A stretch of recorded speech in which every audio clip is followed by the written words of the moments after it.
I'm involved with the Diamond Resorts PR team, tournament PR team, and I'd like to go over a couple things before we get into the actual program, okay? What we'll do is today we'll have some introductions and comments from all of our guests up here on the podium. Then we'll open it up at the end to questions.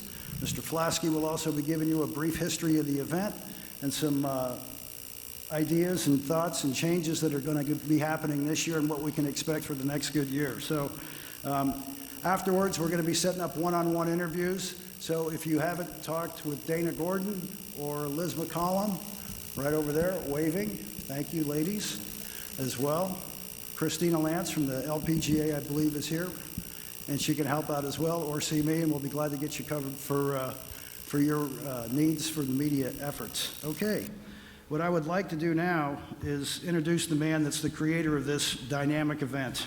He's recognized a community service, a business need, and then put the pieces together with his own special brand of leadership. Great guy to work with, very creative.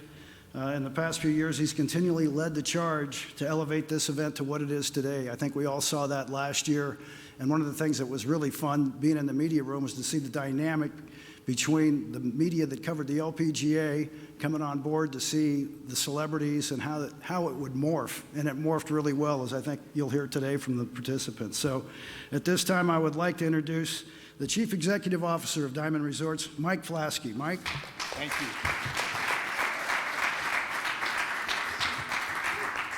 Thank you and welcome. It's quite an honor, and it's amazing how quickly a year goes by. It seems like we were really just here in the blink of an eye. But look, it's quite an honor to be here today, and I'd like to thank each of you that have taken the opportunity out of your busy schedule to be here today. Before we get started, I would like to recognize just a few people that made this possible and that make this possible.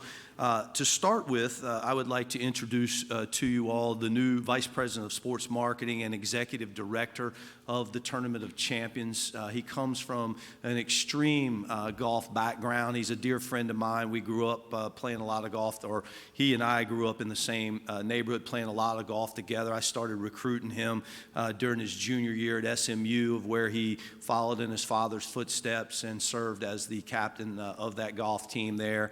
And that's Mr. Aaron Stewart. Aaron.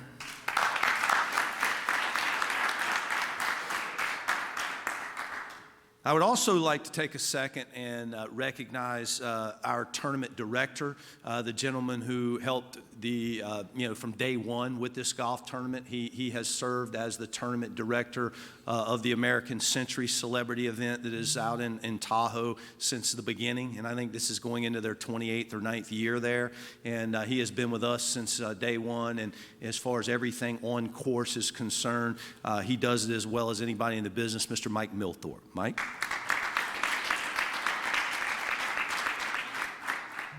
I would also like to take an opportunity before we get the program in full swing today to recognize our two champions from last year.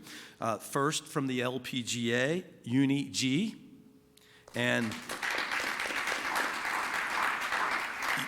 Uni could not be with us today, but obviously she is qualified to play in the event again this year. And then from the celebrity division, who is here with us today, Mr. John Smoltz. John? I would like to say a special thank you to the Four Seasons Orlando, which I believe for the second year in a row has been voted as the #1 Four Seasons in their entire system worldwide, and the staff of the Tranquilo Golf Club here for the amazing job that they do preparing and getting the golf tournament in the shape that they get it in. Also, Insurance Office of America, who serve as the presenting sponsor of the golf tournament. So they've asked me to say a couple of words with the media today, about kind of the history of the golf tournament and, and how the golf tournament originated. And so I'll take just a second and put those pieces together for you.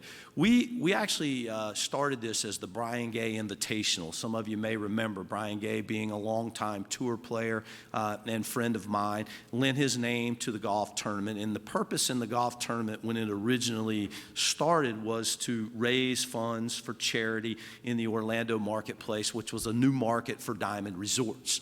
And we had an amazing list of celebrities that came out. The golf tournament was a celebrity am.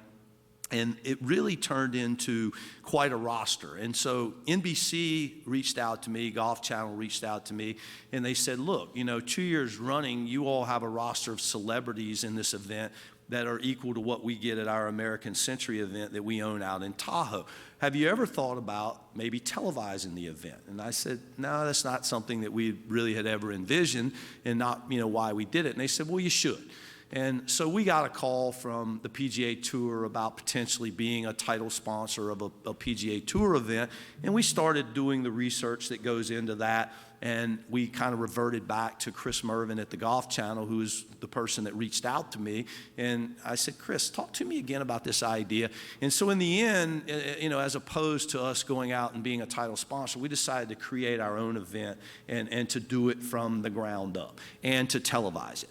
And so we partnered then with the PGA Champions Tour for 2 years, and we combined the element of the celebrities with the Champions Tour professionals. And what we saw television ratings that blew everybody's expectations away. We saw the dynamic of having the celebrities paired up with the professional golfers that brought an element to the table that both from on-course viewership and from a television viewership really moved the needle. So we got to the end of the 2 years with the Champions Tour, and the one piece I didn't mention with them is we were actually a part of their challenge season that they called it. And they have a long-standing relationship with another sponsor that has in their agreement that they'll always be kind of the season opening event that they do out in Hawaii in Hawaii. So we were faced with a decision because we wanted this event to be a mainstream event that counted towards the standings of whomever our professional partner was going to be. So Mike Wan and I made contact, and we started having discussions about how the LPGA could potentially be a great fit for what we were doing. And one of the things that you'll learn, and you'll hear from Mike today, it goes without saying the job this gentleman has done as commissioner of the LPGA is just incredible. And to that tune, congratulations, you just signed an extension, and you're going to be there, I know, for a number of years more. But when he took over that tour, it wasn't quite the same as it is today. As I recall, in our conversation, there were only 17 or 18 events, all full field events. And my idea was to have something for this above a full field event. Obviously, we knew it wasn't going to be a major. And so the concept that we threw out there was a Tournament of Champions, which the LPGA had not had for many, many years. And of course, Mike had to get comfortable from the business standpoint of being able to look his players in the eye and say, okay, our tour is now ready for a limited field earned event. And because of the great work his staff and he have done, now their golf tournaments are up into the mid-high 30s. They were at a point where they were able to embrace a Tournament of Champions, and that's how this tournament became what it is today. And so what we saw last year blew us all away. First off, we saw Orlando, the community, which I had always thought would embrace an LPGA event. Bay Hill, of course, is the gold standard in this community and is incredibly well attended. But we saw 15,000 people a day on the golf course, each day up until, of course, Sunday. We had terrible weather. And it validated what we all knew, and that is that an LPGA product in the Orlando marketplace could really, really take off and be embraced. And so what we believe is we believe that the combination of the celebrity element and the LPGA winners only has brought something unique and special, and the television ratings said that again. If you look at the television ratings, it was on Golf Channel Thursday, Friday, and Network TV on NBC, all live coverage on Saturday, Sunday. Let's just say, without overstepping my bounds, that it competed and did as well or better than any tour on the planet. So it was quite a cool thing to see the television ratings come back. And in addition to that, it was, media-wise, we gave out over 150 media credentials per day, every day of the golf tournament. And for a non-major, the LPGA folks came to me and said that that was a record for them. So not only was it embraced, by the fans, it was embraced by you all, which is very, very meaningful. So thank you, and we certainly, we appreciate that. I would like to touch on a couple of things here that we believe are unique to our golf tournament. We want this to kind of be the party on tour for the LPGA because it's an earned event. And in addition to what happens on the golf course every day, we really put a lot of energy, and our team puts a lot of effort into the evening functions. And music has always been a big part of what we do at the Diamond Resorts Tournament of Champions. And so I'm excited to announce our music lineup to you all for the first time. We have not mentioned our music lineup to anyone. This year we're going to do 3 nights of music. The first night is going to precede our draw party, our draft party, which is going to be on Tuesday evening. And Tuesday evening, we're going to do an R&B Motown evening, and we're going to have Colt Ford as our opening entertainment, and is going to be followed by the headliner of Boyz II Men. So we have that for Tuesday night. And then on Thursday night, we're going to do a rock night. On Thursday night, we have an amazing lineup. We've got Sister Hazel opening up for the Counting Crows. So that's going to be a great night. And then on Saturday night, preceding our gala, we'll have our country night, and we're going to have Easton Corbin opening up for Jake Owen. So that's our musical entertainment for the 2020 tournament, and we're excited for you all to, kind of have that first. Without further ado, I would like to, just say that it's an honor to have everyone here today. We're extremely blessed with where this golf tournament has taken off to. There are 35 LPGA ladies that have qualified to play in the 2020 event, which is a record. They've had an amazing year, which you'll hear Mike talk about a little bit. But in addition to that, we actually have over 140 applicants still from celebrities that have applied to play in the golf tournament that our committee is looking at. And, we only have 4 spots left, and we've got 140 applicants for 4 final spots. So it's crazy, the energy and enthusiasm on the celebrity side and how that world has embraced this golf tournament. And so I want you to hear from a few of them and a few of the participants. So I'd like to take the opportunity now, and I'd like to introduce a couple of our special guests to you. First, she's an 8-time LPGA champion, including 2 majors, with more than $9 million in career earnings. She's going to be making her return to the LPGA in January after recently having her daughter in July. And this will be the first event that she has played since being a new mom. And I'm also proud to say she's a Diamond Resorts ambassador, and she's an awesome lady, Miss Brittany Lincecum.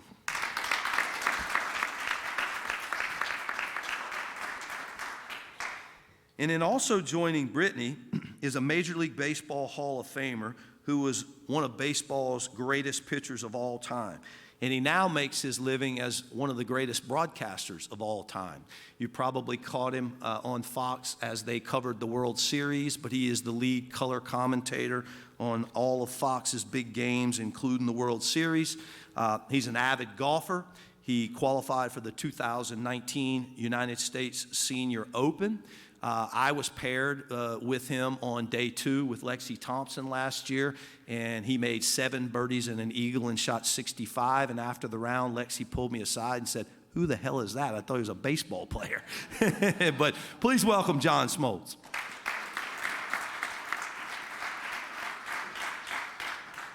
Our next guest is a racing legend. There aren't many people that I could stand up here and introduce and say that he is a 2-time winner of the Daytona 500, which is in our backyard in Central Florida. He is also the winner of the Gatorade Duel and the NASCAR Cup Series. His NASCAR Cup Series includes more than 790 races, 233 top 10 finishes. He is one of the key lead commentators for racing on Fox Network and is a published author as well, and a Diamond Resorts ambassador, Mr. Michael Waltrip. Michael?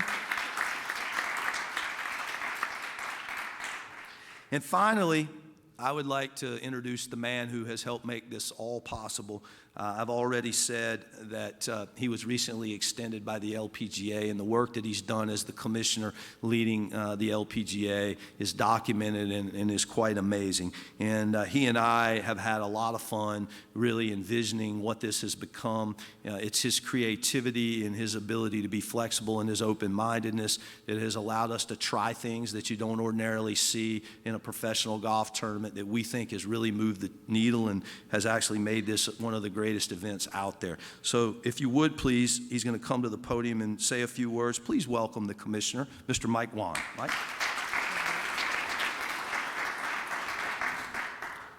I have to say, I like this press conference the least of any I go to all year because you do those resumes and then you get to introduce me. I had 7 birdies and an eagle in 2019, so I feel like we have something in common. If you spent any time with Mike Flaskey, you know these 3 things. He thinks big, he thinks different, and he thinks fun. I should say 4, and he thinks fast. So I knew right from the beginning. We had about a 2-hour meeting in 12 minutes, our first meeting together. And I remember the rest of the staff looked at me and said, "Did you get that?" I said, "Every word." And I'm pretty sure your staff said the same thing. He came to us and challenged us. He said, "Is the LPGA ready for different?" And you know, your natural response is, "Of course." And then he kept going. And I realized that, and his second question is, "What's your party on tour?" And I said, "Well, you know, we have a gala party every, Tuesday night. We have a couple parties." He goes, "No, but what's your party on tour?" And when I got back from rehab in 2019 after your event, no, I'm just kidding. We now have a party on tour. I mean, that lineup alone, if we never play golf, will have me out every night. Orlando should have you out. At the end of every event, I always get the same request back from my staff, which is give us 3 suggestions on how we can be better next year than we were this year. And my 3 were the same last year, which is bigger media center, bigger media center, bigger media center. And that tells you that we're doing something right when we don't have enough room for the media that's here. What I really loved about this event last year is that not only did we get to play with athletes we don't get to see every day on tour, but we got to spend time with media people that we don't get to see every week on tour, which is good for our brand, which is good for our players, and I know it was good for our fans. I say this all the time, but you don't build a great tournament because of a really good boardroom. You don't build a great tournament because of a really good contract. You build a great tournament because players who play in that tournament leave that tournament and tell their peers about it. So with 140, by the way, 141 applicants, I have one for you in the car, okay. 141 people trying to get into 4 spots, is because you built something special and everybody wants to be part of it. And I can tell you from a guy who sits in player dining almost every week all around the world, discussions about getting into the Diamond Resort Tournament of Champions are alive and well. And they're not just for the reasons you'd think. 4 Seasons is a great way to kick off. A lot of my players live in Central Florida. A drivable event is a home run in our world, as Brittany and I can attest to. We don't drive to many golf tournaments. But what you heard people talking about is the way you treated the athletes, not just ours, but athletes from all over the world. The way people talked about what the nightlife was about. I remember going last year, it was either a Friday or Saturday night was your last event. And I walked in and I said to the other, we had a sponsor here from another event, and he said, "Well, I see many players tonight." I said, "Well, not tonight. I mean, tomorrow's the final round. I mean, you would have seen a lot here on Tuesday night." And I walked in, and 2 of my players were literally on stage as we walked in, and I realized, okay, this is different, because that's not something we see week in and week out.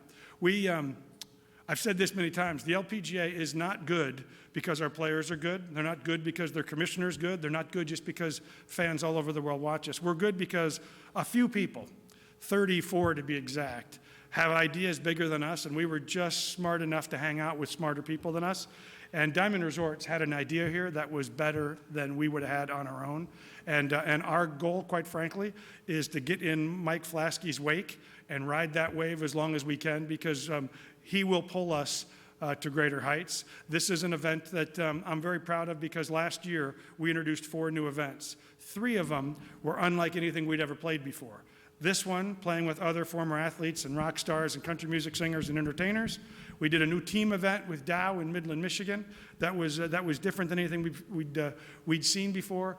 And so these are things I think that really shake it up and make it more fun for the players, make it more fun for the fans, and hopefully make it more fun. Hope you cover us differently than you cover us week in and week out. The best thing that happened for me is to have these great athletes talking to my great athletes about things that matter in their life today. To watch Ray Allen talk to one of my stars about how you handle the moment when your nerves are the worst, but you got to make the shot. And to watch this player who was not born in America, and I knew spoke English about as well as me, which isn't well, looking at Ray Allen as Ray Allen talked about how you slow things down in the moment, and I realized that this event isn't just about golf, it wasn't just about entertainment, it wasn't just about NBC, but we were going to get something out of this that was bigger than what we bargained for when we walked in. So just know, Mike, we're going to be playing in Orlando as long as you'll have us, because we think this is a great way to start the season. We like starting in Florida so much that we added another one the week after, because the players that didn't get into Diamond Resorts said, no fair, I want to start in Central Florida. So having back-to-back events to start the season in Florida is good for our tour. It's good for our American fan base before we head down under for a couple of weeks. And it's really the right way for the Ladies Professional Golf Association to kick off 2020. Thanks for being here. More importantly, thanks for being with us in about a month's time when we tee it up for good. Thank you.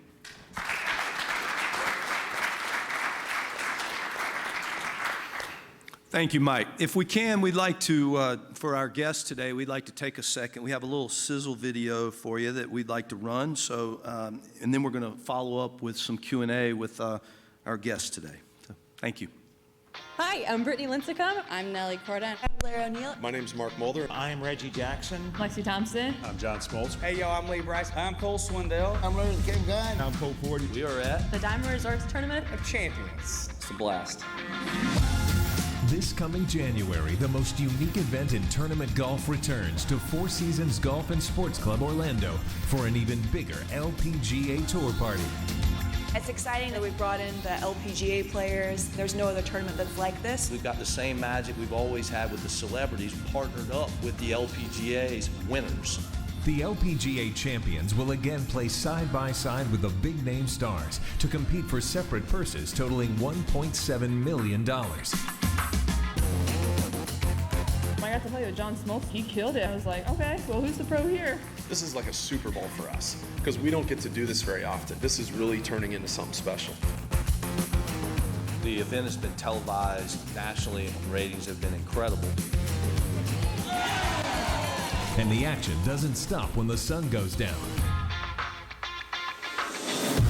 The evening events are spectacular. It's so much fun. We've got the entertainment. One of the key things about the golf tournament has been the fundraising. Such a great event for a great cause. One of the coolest experiences I've ever had. They give you experiences money can't buy. I'd love to be a part of it. When Diamond Resorts calls, it's an easy yes to come out here and play. Diamond Resorts just does it better than anyone else in the whole world. Come and join the party in 2020. Thank you. So with that, we're going to do a Q&A here, and once we complete this portion of the show, then, of course, the celebrities will be available one-on-one for you all and the athletes to discuss the questions you may have on an individual basis. But first, we'd like to start with our two-time major champion, Brittany Lincecum. Brittany, we know that it's a special time in you and Dee's life now with your beautiful baby girl, and we know that you have taken some time off, obviously well-deserved, to get acclimated to being a mom, and this will be your first tournament back. So the group would certainly like to know a little bit about what your life has been like through this period of time, and a little bit about how you're preparing to come back in this event. Yeah, so Emery didn't want to wait the whole time, so she decided to come 2 months early, which was a huge shock. I actually delivered in Chicago. I'm not sure if you guys saw, it's all over social media. I can't help but post stuff because she's so cute, but it's been different. You want to run to the grocery store, you want to go play a round of golf, like you have to have obviously somebody watch the little one, and but we're getting it. My mom and dad live right down the road and have been a huge help. We've taken her to play golf. I take her to play golf. She just sits in the cart and sleeps most times anyway. So it's been so wonderful, but definitely itching to get back out there. I think the hardest part's going to be just like the nerves of getting back into competition, because I think I stopped playing in May. The swing and everything feels great, putting feels great, just learning how to kind of get the emotions back in check and all that good stuff. But I think having a child now, your perspective changes a little bit. So now playing golf, it used to be life or death if I missed that 3-footer, and now it's you know, I still have this beautiful little thing at home and I get to go see her. So I think it'll be better for me to have maybe not get so upset on the golf course and maybe calm me down a little bit. And I think I might play a little bit better even. So I'm very excited to see what 2020 has in store for me. You know, that's awesome. Well, obviously, you know, as a brand ambassador of Diamond, you know, we certainly think the world of you, and we're excited for you and your family and your new addition, and we certainly are excited that you're going to make your debut back at our event. So thank you. Our next question is going to go to the Hall of Famer, Mr. John Smoltz. Smoltzy, you're coming back to defend the Celebrity Division Champions title. Obviously, it's well documented that you're an excellent player. You qualified, as I said earlier, for the U.S. Senior Open. You know, you've played in a lot of great events. I mean, you and I have seen each other many times at my home courses. You've come in and played with Tiger and Annika, and, you know, through the years as a baseball player, you know, you certainly are known as one of, if not the best baseball player, golfer that's a baseball player that's around. But, you know, you're having to defend now. This is something that's maybe a little different. So what is it like, what was it like winning, and then what is it like coming back to defend? Well, it was a tremendous relief because in all the events that I've had a chance to play in, it's normally 3-day events.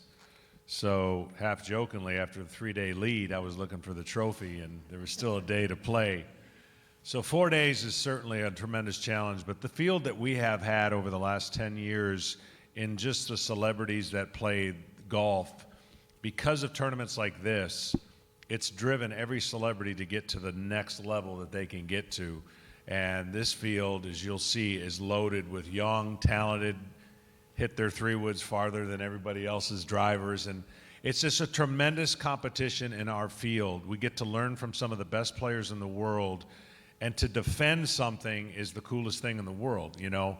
Unfortunately for the Atlanta Braves, we couldn't defend it as many times as we wanted to, but to win is certainly something that you never forget.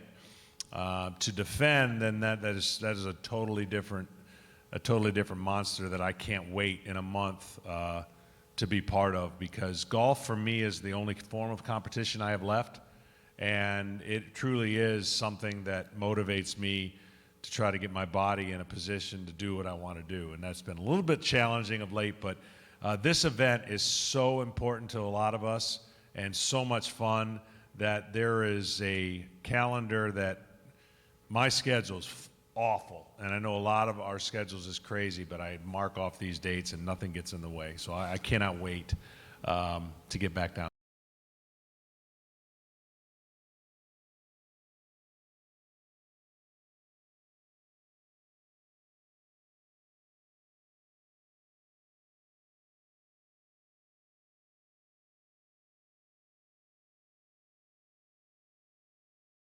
Passionate